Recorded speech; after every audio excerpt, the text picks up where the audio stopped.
नमस्कार, मैं हूं अविनाश और आप देख रहे हैं एबीपी लाइव का ये खास कार्यक्रम बतकही बिहार की।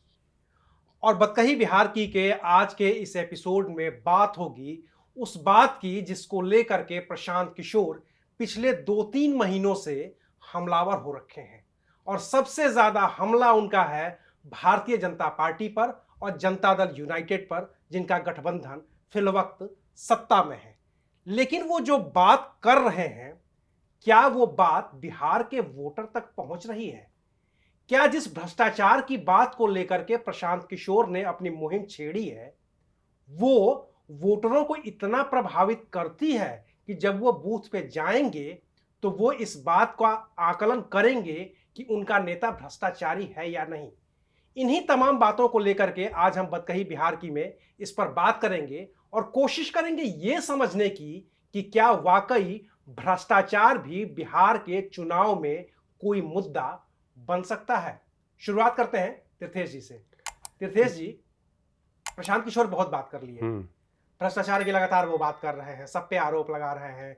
वो अशोक चौधरी हो, वो संजय जायसवाल हो, वो दिलीप जायसवाल हो, मंगल पांडे हो, और सम्राट चौधरी का मामला अलग है, उन पे भ्रष्टाचार का नहीं, उन पे क्रिमिनल केस और उम्र की धोखाधड़ी छिपाने का आरोप है। ये मैटर करता है क्या बिहार के चुनाव में? अगर आप ऐसा चुनाव में जाएं केवल भ्रष्टाचार का, तो हाल का जो लेटेस्ट इलेक्शन अगर आप देखिएगा तो 2023 कर्नाटक असेंबली इलेक्शन, वहाँ पर कांग्रेस ने नारा दिया था 40% कमीशन बीजेपी सरकार, और वो एक बहुत बड़ा मुद्दा हुआ और वहाँ पर कांग्रेस की गवर्नमेंट आ गई। उससे पहले अगर आप देखें तो ये मनमोहन सिंह गवर्नमेंट स्कैम्स, शीला दीक्षित भी हार गई थी, और उससे पहले जाइए तो नरसिम्हा राव गवर्नमेंट और वीपी सिंह ने जो ये स्लोगन बोफोर्स का राजीव गांधी दिया था। तो ये अच्छा, हालांकि जैसे अगर आप जाइए तो करप्शन पर स्टेट लेवल पर, मुझे लगता है अगर आप करप्शन पर जो टॉप नेता है, यानी अगर आप चीफ मिनिस्टर पर डायरेक्ट आरोप लगाते हैं, वो ट्रैक्शन पकड़ता है, तब मान सकते हैं। यहाँ पर प्रशांत किशोर बोल रहे हैं जो क्या नीतीश कुमार ईमानदार तो हैं, लेकिन वो सरकार में बहुत सारे उनके करप्ट मिनिस्टर्स हैं जिनको कंट्रोल नहीं कर पा रहे, यानी सीएम को डायरेक्टली रिस्पॉन्सिबल नहीं मान रहे हैं करप्शन पर। पर्सनली रिस्पॉन्सिबल नहीं मान रहे हैं, पर्सनली हाँ, गवर्नमेंट पर मान रहे हैं। तो अगर सबसे ज़्यादा अगर कोई इशू ट्रैक्शन करता, अगर वो सीएम पर डायरेक्ट आरोप लगाते और वो ट्रैक्शन करता, तब एक इशू बनता। मुझे नहीं लगता है कि वहाँ कास्ट रिडन सोसाइटी में इतना ज़्यादा अभी मान्य करेगा ये इशू आएगा। शकील जी, जो तीर्थेश जी बात कर रहे हैं कि भ्रष्टाचार का ये मुद्दा तब बड़ा होता जब सीधे तौर पर मुख्यमंत्री पर प्रशांत किशोर आरोप लगाते।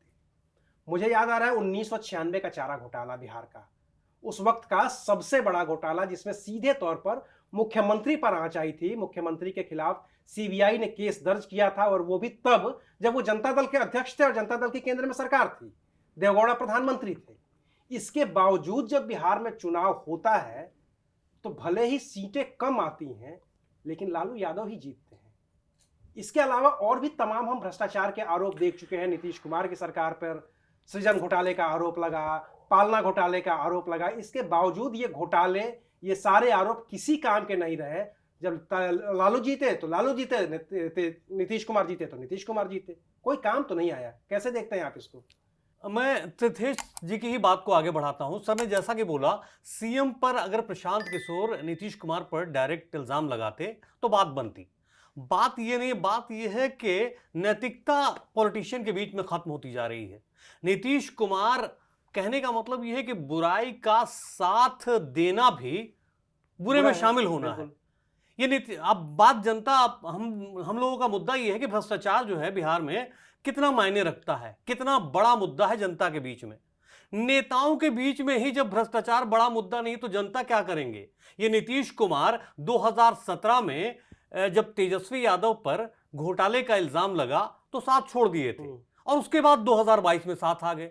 भाई, आप ही खुद स्टैंड नहीं करते हैं भ्रष्टाचार के मुद्दे पर, तो वो जनता क्या स्टैंड करेगी? और रह गई बात, आप बिहार के चुनाव में जनता ने 2015 के चुनाव में, 2020 के चुनाव में, उससे पहले के चुनाव में आंकड़े उठा के देख लीजिए कि आरजेडी सबसे बड़ी पार्टी बनी है। भले सत्ता में ना ही हो 20 में, लेकिन सबसे बड़ी पार्टी उसने निश्चित तौर पे। 70 और 75 सीटें लेके आई है। तो इस बात को कैसे मान लिया जाए कि भ्रष्टाचार मायने रखता है बिहार में? एक बात, बिहार में जात के नाम पर वोट होता है, बिहार में धर्म के नाम पर वोट होता है, बिहार में क्षेत्रवाद के नाम पर वोट होता है। कैसे प्रशांत किशोर जनता को मना पाएंगे कि बिहार में भ्रष्टाचार एक बड़ा मुद्दा है? अब सवाल यह है कि भ्रष्टाचार का मुद्दा छेड़ के प्रशांत किशोर चाह रहे हैं कि अरविंद केजरीवाल वाले इतिहास को वो दोहरा दें। तो ये फर्क समझना होगा प्रशांत किशोर को कि बिहार की जनता, बिहार के वोटर और दिल्ली के वोटर में बहुत बड़ा फर्क है। दिल्ली एक कॉस्मोपॉलिटन सिटी है और बिहार की स्थिति क्या है ये किसी से छुपी हुई नहीं है। हाँ, ये बात ये है कि बिहार के वोटर बहुत तालियां बजाते हैं जाके नेताओं के भाषण में, खूब मजा आता है उनको कि आज तो जेल भिजवा देंगे, जब आएंगे तो 100 नेताओं की लिस्ट प्रशांत किशोर ने दे दी है और प्रशांत किशोर जेल में भिजवा देंगे। तेजस्वी यादव आने वाले हैं तो तेजस्वी यादव 200 नेताओं के नीतीश गवर्नमेंट के वो लिस्ट जारी करने वाले हैं, उन्होंने भी सोचा छोड़ दिया है। लेकिन जब वोट देने आते हैं तो उनके दिमाग में तमाम तरह के समीकरण चलते हैं कि ये नेताजी अगर मांझी वाले गुट के आएंगे नेताजी तो हमारे लिए क्या जो है फायदा रहेगा। चाहते हैं। हाँ, मैं इसके बाद में आता आजाद जी पे। अपने ही बातों में एक चीज़ जोड़ना चाहता हूँ। अगर आप करप्शन इशू को देखें, जितने भी गवर्नमेंट हटे हैं, corruption one of the issues थे। जैसे मनमोहन सरकार या शीला दीक्षित या वो बोफोर्स या नरसिम्हा राव गवर्नमेंट, सब में एक चीज़ था जो क्या ये सस्टेन्ड कैंपेन चला था 2 साल, इलेक्शन से 2 साल पहले। जस्ट इलेक्शन से पहले अगर आप ये इशू उठाते, अगर प्रशांत किशोर जब पदयात्रा कर रहे थे 2 साल से, अगर इसी में उठाते लगातार, जैसे ये अनएम्प्लॉयमेंट और भी इश्यूज़ पर उठाए, तब वो ट्रैक्शन रखता। अभी थोड़ा सा मुझे नहीं लगता है इस पर बहुत ज़्यादा ट्रैक्शन होगा। सब बात ये है कि बात निकलेगी तो बहुत दूर तक जाएगी। अच्छा, 2G घोटाला जो जिस इल्जाम में मनमोहन सिंह की सरकार गई, यूपीए की दूसरी सरकार गई, उस 2G घोटाला का नतीजा क्या है? नतीजा सबके सामने है कि जितने भी आरोपी हैं सब आरोपी बरी हो गए। आजाद जी, क्योंकि ये बात ये लोग दोनों लोग कह रहे हैं कि भ्रष्टाचार एक ऐसा इशू नहीं है जिस पर वोट करते हैं। क्या इसको ऐसे भी देखा जाए कि प्रशांत किशोर ने जिन नेताओं को टारगेट किया है, अगर नीतीश कुमार को छोड़ दें तो एक डिप्टी सीएम है उसमें से सम्राट चौधरी, बीजेपी के प्रदेश अध्यक्ष हैं संजय जायसवाल, पूर्व प्रदेश अध्यक्ष हैं दिलीप जायसवाल, बड़े मंत्री हैं मंगल पांडे, ये सब के सब अशोक चौधरी, ये सब के अशोक चौधरी से आप रिश्ता जोड़ लीजिए, पासवान फैमिली का भी, शांभवी चौधरी को जोड़ लीजिए। क्या ये सिर्फ इसलिए है कि प्रशांत किशोर अगर इन बड़े नेताओं पे आरोप लगाएंगे तो हम चाहें न चाहें प्रशांत किशोर को हमें कवर करना पड़ेगा, या वाकई कोई मुद्दा है ये?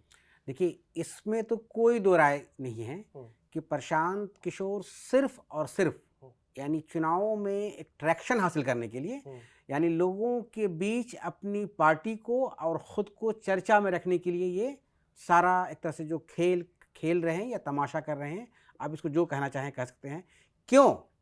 मेरा तर्क बहुत साफ है इस मामले में कि अगर किसी भी दल को, किसी भी नेता को अगर करप्शन से वाकई परेशानी है और वो चाहता था या चाह रहा है कि राज्य में करप्शन नहीं हो, तो नेताओं के करप्शन से पहले ये खुद देखना चाहिए था कि बिहार में जो अलग अलग डिपार्टमेंट हैं, क्या वो सरकारी जो दफ्तर है, क्या वहाँ बिना भ्रष्टाचार के काम हो जा रहा है? चाहे वो नीतीश कुमार हों, चाहे वो लालू यादव का दौर रहो या उससे पहले की सरकारें रही हों, क्या पुलिस डिपार्टमेंट में कोई काम बिना करप्शन के हो सकता है, बिना घूस दिए हो सकता है? शिक्षा विभाग में कोई काम आपको कितना बड़ा करप्शन चल रहा है, यानी म्यूनिसिपल कॉरपोरेशन में कोई भी काम, ट्रांसपोर्ट डिपार्टमेंट में कोई भी काम बिना करप्शन के होता है? और ये नेताओं अधिकारियों को पता नहीं और नहीं पता ही नहीं है, सब हिस्सेदार हैं, यानी ये सब शरीके जुर्म हैं। अगर शरीके जुर्म नहीं होते तो मुखबरी करते, अगर ये नहीं होते तो इसके खिलाफ आंदोलन करते। तमाम लोग इसमें खुद घुले मिले हुए हैं, तमाम पार्टियों के नेता। इसमें कोई पार्टी या कोई, हर एमएलए कमीशन खाता है, हर सांसद एमएलए मतलब कमीशन खाता है, ज़िले का हर आला अधिकारी अपने अपना हिस्सा लेता है। ये बात न तो छिपी हुई है और न किसी की आंखों से ओझल है।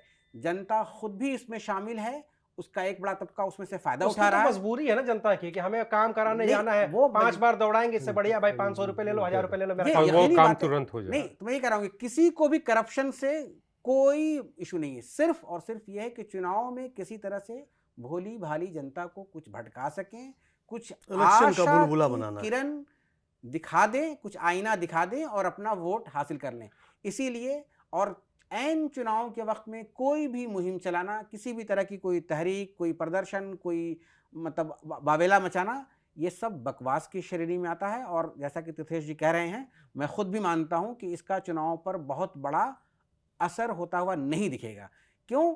क्योंकि जनता के जहन में ये बात सीधे आएगी कि आज क्यों कह रहे हैं। अगर वाकई ये लोग भ्रष्टाचारी थे तो क्यों नहीं पहले दिनों से ये कर रहे थे। जब आप उनके लिए कैंपेनिंग कर रहे थे, जब तमाम चीजें, और ये बात भी सच है कि जिस तरह से पार्टियां एक दूसरे के बीच में आ रही होती हैं, जा रही होती हैं और वहाँ भ्रष्टाचार का कोई इशू नहीं होता है, तो मुझे लगता है कि चाहे वो अशोक चौधरी को हो, दिलीप जायसवाल हो, संजय जायसवाल हो, मंगल पांडे हो, आप किसी पर भी आरोप लगाएं, बहुत बड़ा कोई नुकसान होता हुआ मुझे नहीं दिख रहा है। तीर्थेश जी कुछ कह रहे थे। यानी इसमें ये भी है जो क्या केवल भ्रष्टाचार नहीं है, और सब भी अगर इशू बहुत बड़ा मुद्दा होता है, जैसे अनएम्प्लॉयमेंट क्राइसिस तो है ही, सब कुछ जानता है। जो आपके जैसे आज़ाद जी ने बताया जो कि आपके काम नहीं होते, ये बहुत बड़ा मुद्दा है।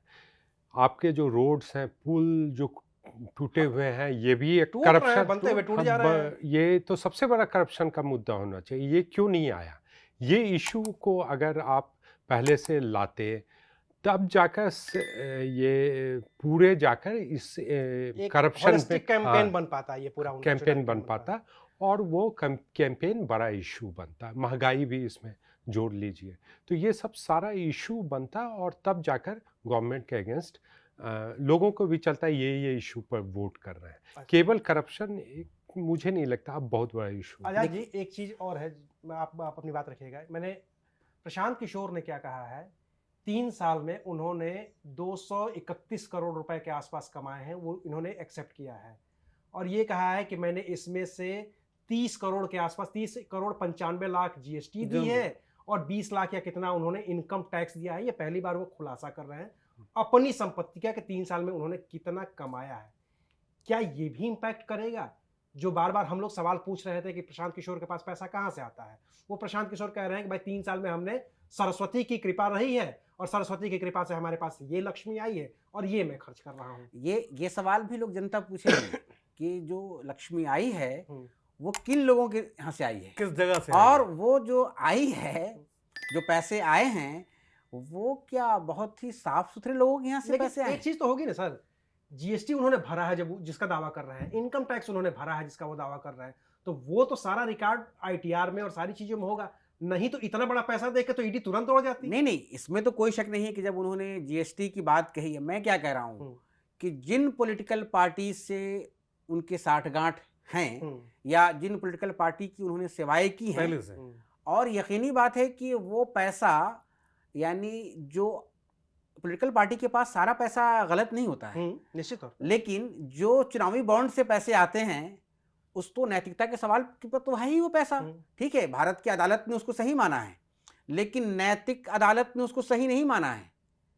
और जो जिस तरह से जो पार्टियां होती हैं, सत्ताधारी पार्टियां होती हैं, उनके चंदे अचानक बढ़ जाते हैं, और जो पिछले दिनों जिन जिन पार्टियों की उन्होंने सेवाएं की हैं, ज़्यादातर पार्टियां सत्ताधारी हैं। टीएमसी की उन्होंने सेवा की है, बिल्कुल की है, और टीएमसी सत्ताधारी पार्टी थी।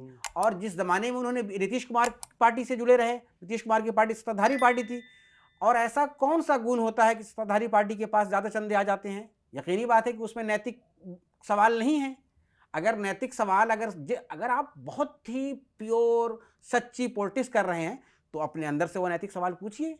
अविनाश, उसमें एक चीज़ उठ सकता है, जैसे वो आंध्रा या तेलंगाना के किसी पॉलिटिशियन से लेते हैं, जैसा आरोप हाँ, लगा। अयोध्या रामारेड्डी की बात हाँ, उन्होंने की थी। तो अगर मान लीजिए वो उस पर ऐसे चार्जेस लगते हैं तब ये मामला उठेगा। नहीं, एक और चीज है ना कि जिस विजय की रैली में अभी 40 लोग मारे गए हाँ। हैं, प्रशांत किशोर ने कहा कि हमने ये काम छोड़ दिया है, लेकिन विजय की रैली में वो जाके अपना छोटा भाई बताते हैं। हाँ, सिर्फ छोटे भाई वाला रिश्ता तो होगा नहीं, छोटे भाई से थोड़ी मोटी मदद भी तो मिलेगी ही मिलेगी ना बिल्कुल सही बिहार बात है। चुनाव में। देखिए, मैं बताया ना कि कोई भी इस हमाम में सभी नंगे हैं, और कोई भी अगर राजनीति करने के लिए मैदान में जा रहा है तो जनता ये पूरी तरह से समझती है कि इनके पास मतलब जो 2 नंबर का पैसा होने का मतलब ये है कि पैसा अनैतिक है। मैं ये नहीं कह रहा हूँ, कानूनी तौर पर वो पैसा बिल्कुल जायज़ होगा, सही होगा, लेकिन नैतिकता के पैमाने पर उस पैसे को जायज़ ठहराना किसी भी मतलब इंसान के लिए बहुत मुश्किल होता है। और चुनाव में बिहार जैसे जगह का मैं खुद रहने वाला हूँ, तो मैं साफ समझता हूँ कि हर कोई जानता है कि इसमें 2 नंबर का मतलब पैसा है, करप्शन का पैसा है, मतलब इधर उधर से लाया गया पैसा है, कुछ चंदे का पैसा है।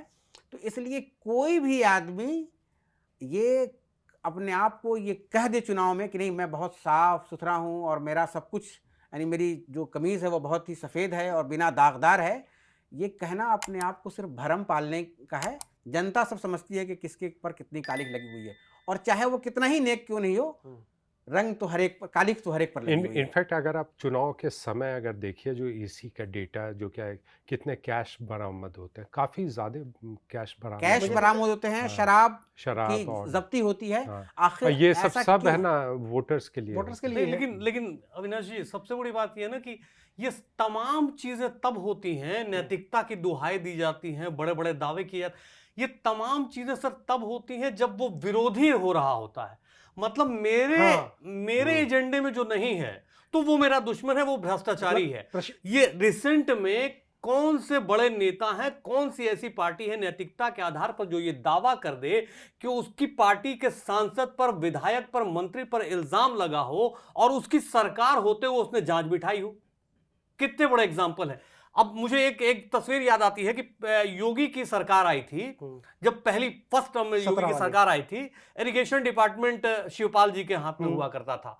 मतलब उन्होंने गंगा जो कौन सा है, Gomti river front. Gomti river front पे पूरी बैठकी बिठाई थी, फाइल के साथ लेके बैठे थे, और पब्लिक में ये लग रहा था कि भैया अब तो शिवपाल जी हाँ, गए अब जेल। तो शिवपाल भाई जेल यहां गए। से योगी जी गोमती रिवर फ्रंट से उठे, हाँ। फाइल समेटे उनके अधिकारी, और उसके बाद फरमान जारी हो जाएगा। आज दूसरा टर्म चल रहा है, 8 देख साल। लीजिए। तो सवाल ये है कि कोई भी भ्रष्टाचार को नेता सीरियस लेना इसका ही सबसे नहीं बड़ा चाहता है। एग्जाम्पल अरविंद केजरीवाल हैं, जो भ्रष्टाचार के जो रोजाना मतलब प्रेस कॉन्फ्रेंस करते थे और हर उसमें दूसरे खुल्लम दिन। खुल्ला कहते थे कि सोनिया गांधी को जेल में डालूंगा, राहुल गांधी को जेल में डालूंगा, पी चिदम्बरम को जेल में डालूंगा, तमाम और बड़े तमाम बिजनेस बड़े टाइकून का नेताओं नाम को, लेते। और जो मौजूदा सरकार में कई सारे मंत्री हैं उन सबके खिलाफ खुल्लम खुल्ला रोजाना जो है करते थे, और खुद इतने मोटे फाइल भ्रष्टाचार लेके आ के जाते थे। आरोप में जेल गए, जेल गए। हाँ। और खुद नैतिक बल इतना नहीं था या नैतिक साहस इतना नहीं था कि वो इस्तीफा दे इस्तीफा दे सीएम के सकें। पद के इस्तीफा यानी दे first देते। बात time बिल्कुल वही है। जेल से रहते महाराष्ट्र हुए का एग्जाम्पल है, तमाम जगह का एग्जाम्पल। अरविंद कि केजरीवाल ने तो हमारे एग्जाम्पल सेट कर साथ- दिया कि जेल से सरकार चलाएंगे। सरकारों ने, और अब सरकार इसलिए कानून ला रही है। जिनकी भी सरकार आई है, सरकारों ने जेल में उन्हीं को डाला है जो विपक्ष में है। चाहे भाई हेमंत सोरेन का मामला ले लीजिए आप, या बिहार का मामला ले लीजिए, दिल्ली का मामला ले लीजिए। लेकिन नैतिकता तब होती, जनता भ्रष्टाचार के मुद्दे को सीरियस तब लेती, जब कोई एक छोटी सी पार्टी भी ये हिम्मत दिखाने की कोशिश करती कि हमारे सरकार में इल्जाम लगा है। जो ये बात कह रहे हैं इसका मतलब ये है it's a way of life कि कांग्रेस ज्यादा नैतिक हाँ, थी। वे ऑफ लाइफ हाँ। मान लिया, मनमोहन सबने सिंह बिल्कुल सही बात बोली। यूपीए 2 की सरकार चला रहे थे, हाँ। न कि कांग्रेस की सरकार थी।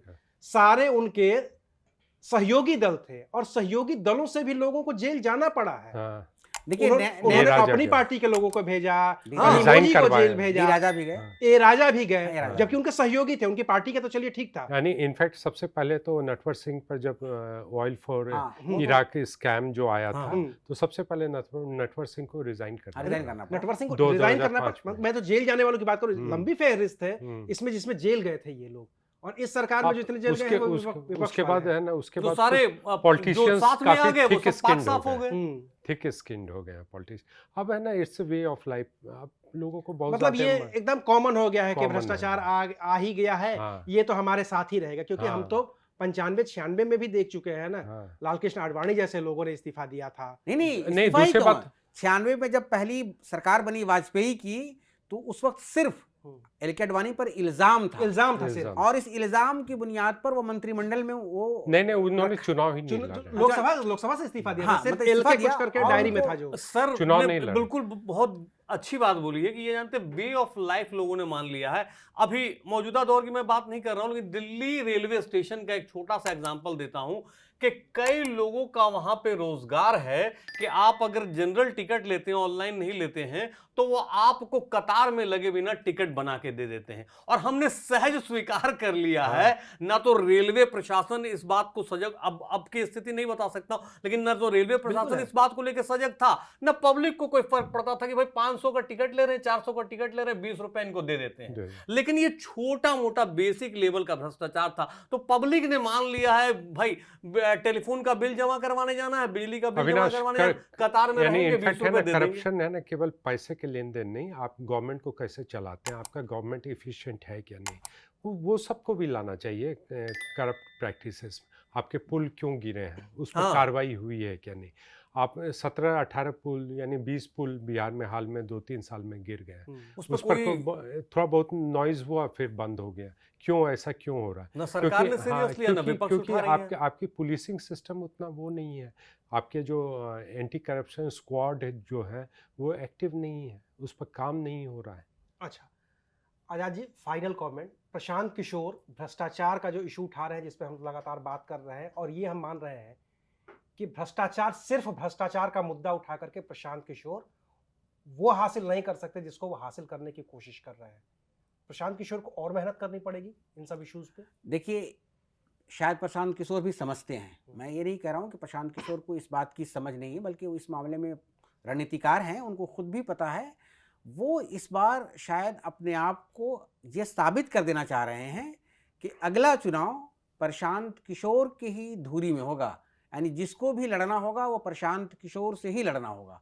और अगर वो पूरे अपने इस सिलसिले को, अपनी लड़ाई को अगर वो लंबे वक्त तक करेंगे तो यकीनन बात है, लेकिन इसके लिए वो ये चाह रहे हैं कि 2025 में उनकी जो एंट्री हो वो थोड़ा धमाकेदार हो, ज़ोरदार हो। सारी कोशिश ये है कि किसी भी तरह से कुछ भी मुद्दा बना पाएँ, कुछ माहौल बना पाएँ, कुछ सीटें मिल जाएं, और जो जन जन तक उनकी जो पहचान है, पहुंच है, यानी जो बिहार का जो एक आम नागरिक है, जो अंतिम मतलब लाइन में खड़ा है सबसे, वहां तक वो अपना चेहरा दिखाना चाह रहे हैं। अभी उनका उतना ही टारगेट होगा। शकील जी, क्या इस टारगेट को इस तरीके से समझा जाए कि पहले से स्थापित आरजेडी, जेडीयू, बीजेपी और कांग्रेस के अलावा ये पांचवा बड़ा दल बन जाएगा, हम से बड़ा, मुकेश सहनी की पार्टी से बड़ा, और तमाम जितने क्षेत्रीय दल वहां के हैं, रामविलास पासवान की जो पार्टी है उससे बड़ा?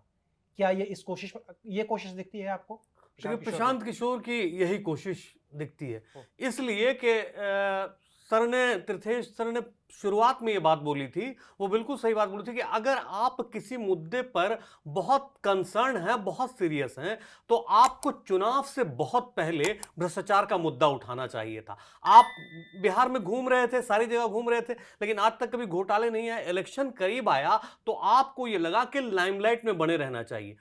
यह अच्छी बात है कि आपने कोशिश की है भ्रष्टाचार को मुद्दा बनाने की बिहार में, लेकिन अभी लगता नहीं है कि भ्रष्टाचार बिहार में मुद्दा बन पाएगा। यह मुद्दा तभी बन पाएगा बिहार में या देश भर में जब जनता भ्रष्टाचार के खिलाफ खड़ी हो, जनता ये मानने लगे कि ये वे ऑफ लाइफ नहीं है, सरकार से जवाबदेही तय करवाने की कोशिश करवाए कि मेरा काम फलाने जगह क्यों रुका हुआ है, बिना पैसा दिए ये काम क्यों नहीं हो रहा है। लेकिन जनता अगर नेता क्षणिक तौर पे लाइमलाइट हासिल करने के लिए भ्रष्टाचार को मुद्दा बनाएंगे, मुझे नहीं लगता है कि जनता इस मामले में सीरियस झांसे में आने वाली है। तीर्थेश जी, आपसे आखिरी सवाल। प्रशांत किशोर पे इतनी बातें हो रही हैं, क्या प्रशांत किशोर की असली परीक्षा तब होगी जब वो उम्मीदवार अपने उतारेंगे, वो भी अपने एफिडेविट दाखिल करेंगे, और फिर उन एफिडेविट की स्क्रूटनी के जरिए ये सारे मुद्दे तो खुल करके बाहर आएंगे, फिर तो सवाल उन पे भी उठेंगे ही हाँ उठेंगे। डेफिनेटली, अगर आप देखिए तो वो जब एडीआर रिपोर्ट लाती है ये क्राइम और पैसे वाले, यानी कौन कितना करोड़पति है, उसमें ये पता चलेगा किसके पास धन है, किसके पास क्राइम के कैंडिडेट्स यानी क्राइम वाले Criminal कैंडिडेट्स को background वाले। टिकट मिला है। ये इसलिए भी तो- सवाल है क्योंकि जो उपचुनाव में इन्होंने उम्मीदवार उतारे थे, हम्म, इन्होंने सारे वैसे उम्मीदवार, हाँ क्रिमिनल केसेस भी थे, अनपढ़ भी Tainted थे, थे सारी सारे। चीजें तो हो गई थी उसमें। ये तभी तो डायकोटमी पता चलेगी जो क्या क्या वो बोलते हैं, क्या करते हैं अपने लाइफ में। वैसे प्रशांत किशोर को अगर देखा जाए तो इस चुनाव में जितना बज़ करते हैं, रिजल्ट भी आ ही जाएगा नवंबर में, तो उसमें पता चल जाएगा कितना बज़ करते हैं और उसके बाद यहाँ से वो कितना आगे बढ़ा पाते हैं। अगर आप देखें जो फर्स्ट टाइम पार्टीज़ जो हैं, जो एक ही आदमी की पार्टी है, तो उसको या तो वो कई साल के बाद अपने आप ख़त्म हो जाती है, नहीं तो बहुत धीरे धीरे आगे बढ़ती है। तो मुझे नहीं लगता बहुत ज़्यादा अभी बज़ है, वो चुनाव के रिज़ल्ट के बाद मालूम चलेगा और उसके बाद कितना वो बज़ क्रिएट करते हैं। पाते हैं। चलिए, तो हम इस बातचीत को यहीं समाप्त करते हैं। हमारा पूरा मुद्दा ये था कि प्रशांत किशोर ने भ्रष्टाचार का जो इशू उठाया है, क्या वो इशू बिहार की जनता को इस तरीके से प्रभावित कर पाएगा कि वो उसको आधार बनाकर वोट करेंगे। और ये सब तय होगा जब बिहार में वोटिंग खत्म होगी और आखिरी नतीजे आएंगे। तो कल मिलेंगे आपसे फिर एक नए मुद्दे के साथ। तब तक देखते रहिए एबीपी लाइव।